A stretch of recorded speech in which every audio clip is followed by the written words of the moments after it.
Let's move on to the fifth and final email today. And the fifth and final email today comes to us from AsshatQx, who writes, you know, everybody is talking about how December 21st is packed with Bumblebee, Aquaman, Holmes and Watson, Welcome to Marwin, and Alita Battle Angel. And don't forget about Mary Poppins. It's in the same week. But so is November 21st.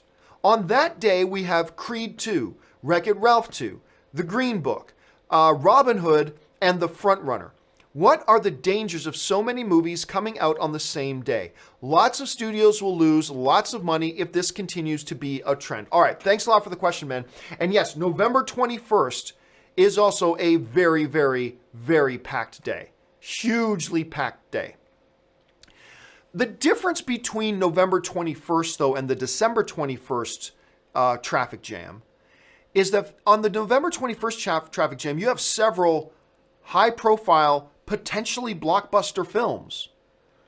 In that same week, you have Mortal Engines, Spider-Man Into the Spider-Verse, you got Bumblebee, you got Alita Battle Angel, you got Aquaman. These are all potentially big blockbuster films. Then you got some smaller ones to go along with it. Welcome to Marwin, Holmes and Watson, Mary Poppins. So you get this big glut of potentially huge blockbuster films.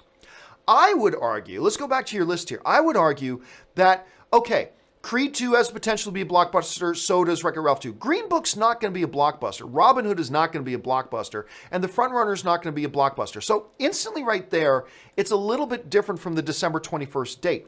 But still, why put out so many movies on that day? The reason is actually really simple. It's Thanksgiving Day weekend.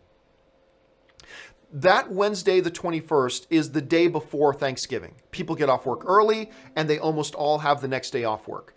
That is a day, traditionally, at the box office, lots and lots and lots and lots of people go to the movies.